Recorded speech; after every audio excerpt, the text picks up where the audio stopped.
സംസ്ഥാനമാകെ കാത്തിരുന്ന ജൂൺ മാസത്തെ സാമൂഹ്യ സുരക്ഷാ ക്ഷേമനിധി പെൻഷൻ ഗുണഭോക്താക്കൾക്ക് സന്തോഷ വാർത്തയാണ് ഇപ്പോൾ വന്നിരിക്കുന്നത്.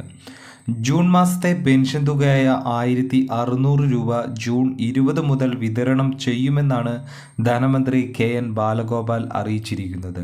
62 ലക്ഷത്തോളം വരുന്ന ആളുകൾക്കാണ് പ്രതിമാസം 1600 രൂപ വീതം ലഭിക്കുന്നത്. കേന്ദ്ര സർക്കാർ കേരളത്തിനുമേൽ ഏർപ്പെടുത്തിയ കടുത്ത സാമ്പത്തിക ഉപരോധത്തിലും സാധാരണക്കാരുടെ ക്ഷേമകാര്യങ്ങളിലും അതീവ ശ്രദ്ധയോടുള്ള സമീപനമാണ് സർക്കാർ സ്വീകരിക്കുന്നതെന്ന് ധനമന്ത്രി വ്യക്തമാക്കി. രണ്ടാം പിണറായി സർക്കാരിന്റെ 4 വർഷ കാലയളവിൽ 38,500 കോടി രൂപയാണ് സാമൂഹ്യ സുരക്ഷാ പെൻഷനായി ആകെ ചെലവഴിച്ചത്. 2016-21 കാലഘട്ടത്തിൽ UDF സർക്കാർ കുടിശ്ശിക ഉൾപ്പെടെ 35,154 കോടി രൂപയാണ് ക്ഷേമ പെൻഷനായി വിതരണം ചെയ്തത്.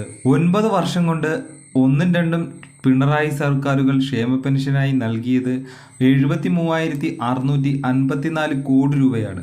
എന്നാൽ 2011-16 UDF സർക്കാരിന്റെ കാലത്ത് ക്ഷേമ പെൻഷനായി ആകെ നൽകിയത് 9,011 കോടിയും. എന്തായാലും ജൂൺ 20 തന്നെ പെൻഷൻ തുക ലഭിക്കുമെന്നാണ് അറിയിപ്പ് വന്നിരിക്കുന്നത്. എന്തായാലും എല്ലാവർക്കും ലഭിക്കട്ടെ എന്ന് ആഗ്രഹിക്കുന്നു. അടുത്ത നല്ലൊരു വീഡിയോയുമായി വീണ്ടും കാണാം. Good bye.